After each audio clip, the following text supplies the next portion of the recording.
Beep beep, HBO Max. Have you checked the children?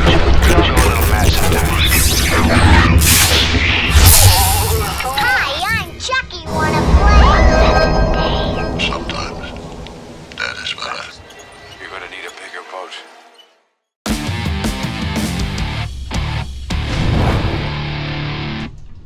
Long days and pleasant nights, fellow travelers along the path of the beam. I am known on this level of the tower as Jaime and Fuego, and if you please, you join me here for a bit of very unexpected palaver on Hail to Stephen King. That is Reezy, and obviously, welcome to the horror show. So very stoked to have you here for some breaking news. Yes, a news bite, if you will. And that's because here on Every Tower Tuesday, I do this program, obviously entitled Hail to Stephen King, all about El Rey, my favorite author, as you can see by the Tower of Tomes behind me there, and all of the memorabilia and all of the stuff that is pertaining specifically to his 1986 beloved gargantuan novel, It. And so it was thrust back into the public consciousness, or at least a whole new generation became aware of the character of Pennywise, the amazingness that is the Kef between the Losers Club.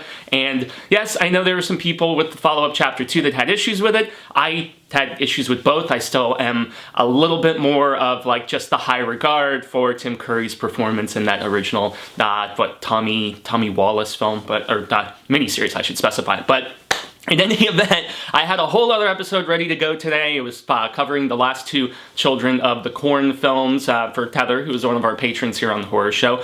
And then the news just hits like a sack of bricks to the back of the head that apparently HBO Max, is just not going to expand their Batman film, which is, gaining a lot of high praise with some television stuff. That's either going to be about Gotham PD or about Arkham. I've seen conflicting reports. Maybe we'll have both. Maybe we'll still have the Penguin show, but they also have the Dune expansion series about the, Bene Gesserits and stuff. And so, they have this thing now where they really want to expand on the theatrical experience with small screen kind of components on their streaming service.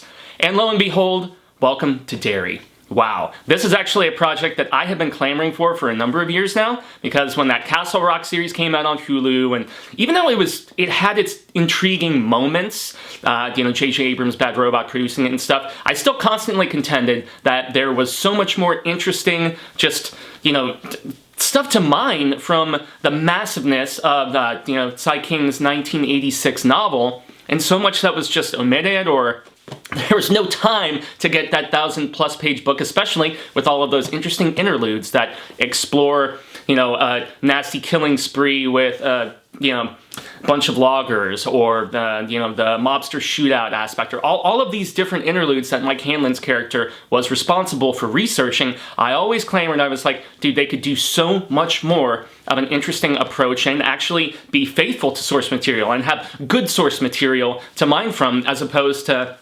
it's playing the sandbox. As my buddy Matty Jorson from the Hail to Stephen King Facebook group said, he's like, it's essentially, fan fiction at that particular point, which it is. And, having just got done watching those last two Children of the Corn films for Heather's patron request, I was like, sometimes interesting things can happen with continuations, reinterpretations, those different turns of the wheel, as I always describe them as. And so I know that HBO Max was initially, as of last year, developing that Overlook shining prequel television series. J.J. Abrams was returning to produce, just like he did with the Castle Rock show, that Overlook prequel for HBO Max as well. But then they announced, I believe it was in August, September, I don't know, it was sometime right around the fall, that the project was not moving forward, at least dead in the water on HBO's streaming service, / Warner Brothers streaming service, because I know they're both owned by the same parent company or something of that nature. But yes, that's why they work in the affiliation with each other. And so they were trying to find a new home for that show, but there's no guarantees. And here we are all these months later and still no word if it's going to actually move forward, at another destination. So with that not happening on HBO Max, I am not shocked in any way, shape, or form that Welcome to Derry, as was broken by The Ankler I believe is the destination, so not like a big reputable one. I know Jeff Snyder, who was with Collider for a while, I don't know if he's still there, but a very amusing entertainment reporter that I've always dug. He also gave some additional expanded information about this, and then there was also, it was either Variety or Deadline that expanded on the just information a little bit further by saying that it would be executive produced by Andy and his sister Barbara Muchetti, who were behind the 2017 film and its sequel, It Chapter 2. And then also a guy named Jason Fuchs, and I don't know. He would apparently be the one who is writing the script for this, and that at least the pilot would presumably be directed by Andy Muchetti as well. So he would be returning to at least do the first episode. And keep in mind, though, everybody, that this is intriguing news, but I approach it with a little bit of hesitance and trepidation, because not only is it apparently not going to, at least if this turns into a multiple season situation, maybe they could jump further back, but from what the, I believe, Variety report was saying, is that this is going to be taking place in the early 60s, so it'll be 27 years before we found our updated, different turn of the wheel, different level of the tower version of the Losers Club in the 80s and then in the late 2010s. So this would not be kind of going back to the source material of continuity, because it would be taking place in the early 60s, and so it would be a prequel to the 2017 film specifically and its sequel, Chapter 2, as opposed to jumping significantly further back, which I believe they still could do. But with that in mind, that's where I'm just a little bit more like, I think my buddy Maddie is right, that this is most definitely going to be of that fan fictional, just sort of, we're envisioning our own prequel variety as opposed to direct adaptations of those earlier time periods that I mentioned are so profound and intriguing, you know, with the black spot stuff and all that. So yeah, that's what I wish that this series would be. Apparently that is not going to be the case, though. I'm intrigued about Andy returning to at least direct the pilot, but that's the thing. This could be a situation just like what happened with Andy Muchetti's aborted version of Lock and Key by Sai King's son Joe Hill. He directed a pilot, and that did not get picked up for series. That was supposed to be on Hulu, as a matter of fact. And then they ended up recasting everybody except for Bodhi, and they moved it to Netflix, and they like redid the whole thing. From what I understand, they softened it up a little bit. Didn't have quite as much of the R-rated sharpened teeth of that amazing comic book series. If you guys haven't read Lock and Key before, Sai King's son Joe did a damn good job. But the point of all of that being that, yeah, it's interesting news, as I said, but it's not anything guaranteed, because everybody was really stoked about that overlooked prequel, and they were even developing one a number of years even before that. I think that one was going to be a feature film. That was the one that Glenn Mazzara was working on, who did the Dark Tower pilot that Amazon passed on. So this is where I urge everybody who is like going bonkers, batshit crazy about this announcement that I think this leaked, because yes, even though the Jason Fuchs guy is the one who would be writing it and also co-producing it, they are setting up a writer's room, but once again, they're setting that up with the hope that it does get ordered to series. And if The Shining prequel, as popular as that property is, did not end up going to series, I don't necessarily know if there is a guarantee that this one will. However, this is fresher in the public's mind, and you know, they still are clamoring about Andy Muchetti's director's cut, like the super cut of it, where it would be kind of re-editing and combining both, you know, the first and the second chapter into a narrative a little bit more like how it's structured in you know, the novel, obviously, with, you know, you get some current information and then you jump back and all of that. So I would imagine that project is still in the works, and maybe if this does move forward and go to series, then that's when they would be sitting on that. They'll either pull like a Justice League, Zack Snyder's Justice League, and they'll debut it on HBO Max, and then later have a home release of some particular sort. So this Jason Fuchs guy is the one that it's very much like the Gary Dauberman situation with, you know, I was like, oh man, that guy is working on the new Salem slot, and I had issues with where he took, you know, Fukunaga's version of it and retained a lot of Gary Fukunaga's original It remake that was going to be happening, and then Gary handled all of the writing duties, I believe, for Chapter 2, and so this is a similar situation with this Jason Fuchs guy, because I know he's primarily an actor. I think he's on The Passage as a show that he's noteworthy for being in front of the camera, but behind the camera, it's like, okay, your writing credits are that Pan movie from a few years ago that I thought from a visual standpoint was great. The script and a lot of the rest of that, I was just like, oof. And he also wrote the Ice Age Continental Drift, so one of the sequels to that series. And then he has a story credit for the first Wonder Woman movie with Gal Gadot. So I don't think he's proven anything really, and the stuff that he does have credit for, I'm just like kind of like, I don't know, red team go. So yeah, I'm nervous about this. And honestly, there is still a part of me, as I said just a little while ago, that doesn't necessarily know if this will even go to series, if something like The Shining couldn't. And there's a lot of things that happen behind the scenes that, hinder things from transpiring and actually going into a full series order, into full production. But just to double down, I think that is working to the advantage of this is because the property is still so incredibly fresh in their minds. And also, Warner/HBO is very desperate to have like a tentpole franchise, they are milking Harry Potter and that universe, with the Fantastic Beasts stuff as much as they can. There's still rumors about possibly having a corresponding Harry Potter series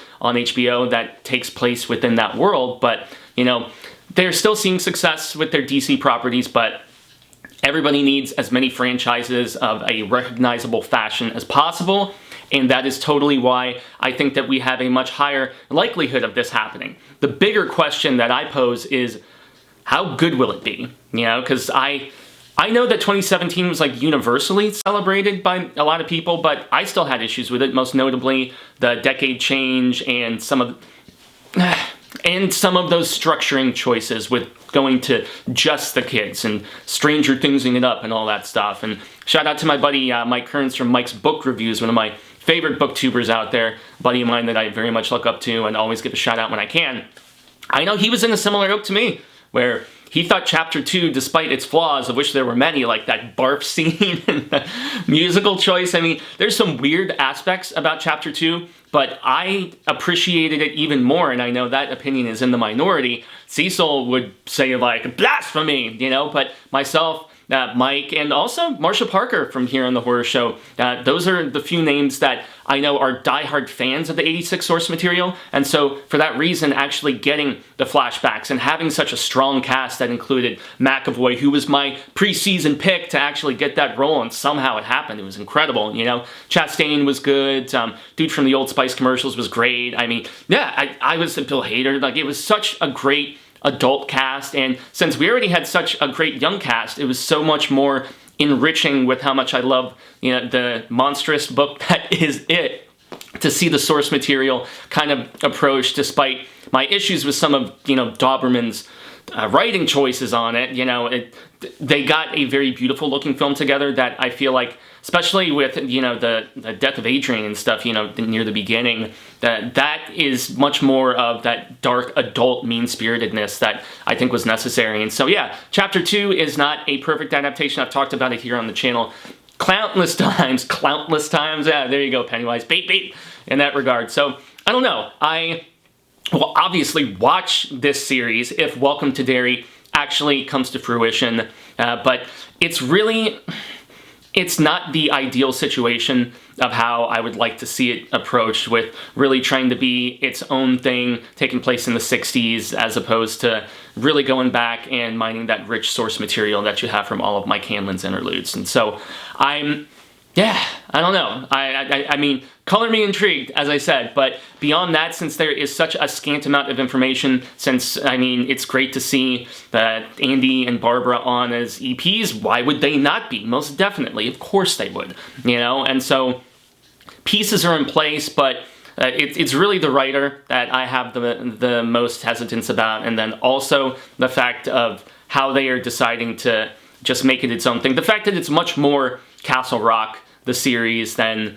at least with that Overlooked TV series that Bad Robot was trying to put together, there is the Before the Play stuff, that Jack Torrance actually had it's like the lost prologue of The Shining. It was included in the Cemetery Dance anniversary release of that book that they did, which, if you can track it down, is great, and it's intriguing to see just more backstory about the Overlook. And so that's where I'm like, if you have rich source material to go from, why the hell not go there, as opposed to having to...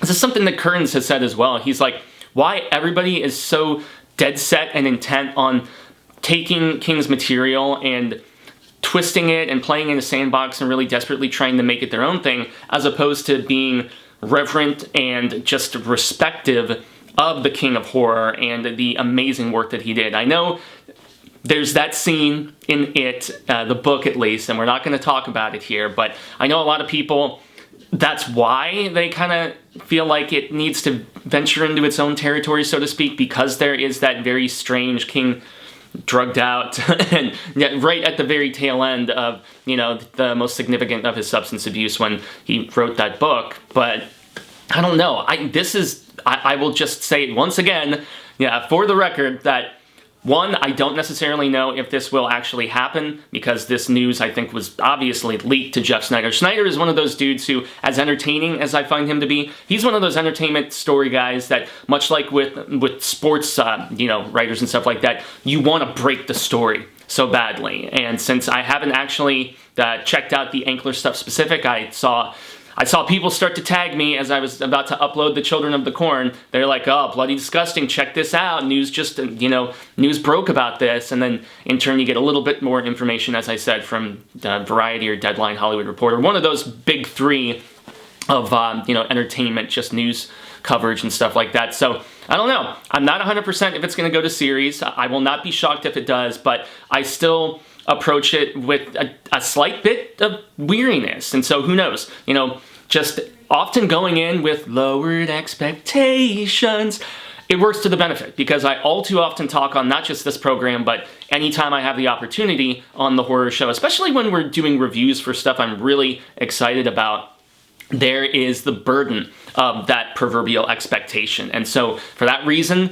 it's tough. It really, really is, to not get your hopes too high. And so if it does go to series, won't be shocked, but it's really kind of a 50-50. I'm not 100% if this will, I love it when a plane comes together sort of situation. No guarantees, everybody. This has not been officially greenlit. It's still in the earliest infancies of its planning, or at least that we know of, but I still kind of contend that this probably was immediately floated as an idea right after HBO Max decided not to move forward with that Overlook Shining prequel series. And so, does this shock me? No. Am I experiencing a little bit of disappointment that it's not the Derry TV series that I've been asking for years, and I've been carrying a torch for that idea? So, it doesn't always need to turn out exactly the way you want. That is one of the tough things, because it's like, okay, do you venture and make something completely distinctive and different, or do you just really try to honor the source material? Sometimes when you're that adamantly trying to honor the source material, you are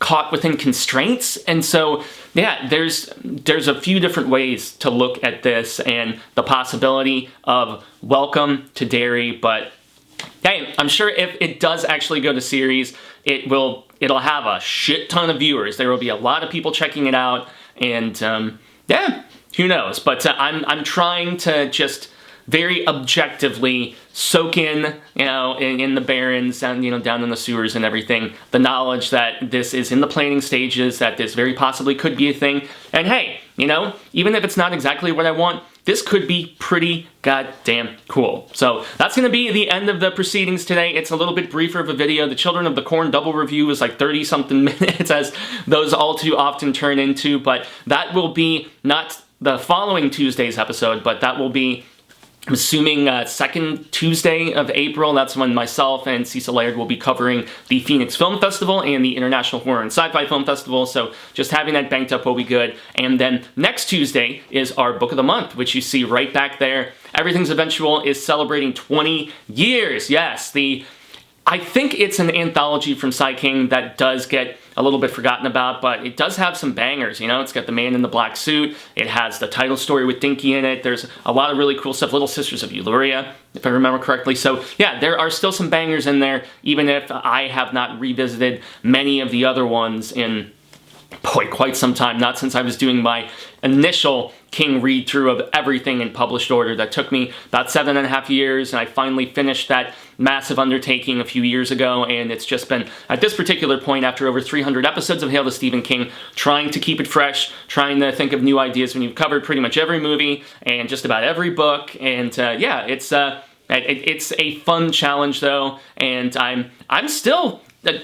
I'm excited, but just once again, about Welcome to Derry, I am trying to just maintain a leash on that enthusiasm, so to speak. So, I extend the grande gracias. I've been Jaime Fuego. You can find me on all social media sectors like Twitter, Instagram, Facebook, here on YouTube, and obviously a like, a share, a subscribe. If you want to be like our Lady Heather, who made the suggestion for those Children of the Corn movies that I have been covering extensively in the last couple of months, if you would like to make a request for myself or the rest of the crew to review something, all of the information is in the description box below. And then I do also have a little moonlighting that I do, so to speak. It's called Barker at the Moon, and I do that one Tuesday a month, and I'm currently about to start Books of Blood, volumes 4 through 6, after already covering the first 3 over the last few months. So that's another thing to look forward to, and yes, lots of exciting things to come in the next few weeks, and in the coming year. Here in 2022 for Sai King, we have Fairy Tale, which is coming in September. That in May, we have the new Firestarter that looks gangbuster badass. I cannot wait for that film. So yeah, Sai King and all of the various adaptations and things that he is still doing himself, not relenting, not slowing. So that is most definitely the thing to be most excited for. So I've been Fuego, y'all have been Rad Status, and until the Wheel of Ka comes around once more, hasta luego, son amigos, constant readers and viewers alike, say thank you. I hope we share more of this palaver sooner rather than later, and that we have been well met. And until that instance occurs, remember to stay scared and read Stephen King. Because if you haven't read it, the source material, I know it's a massive undertaking, but get on that shizzle, because we all float down there.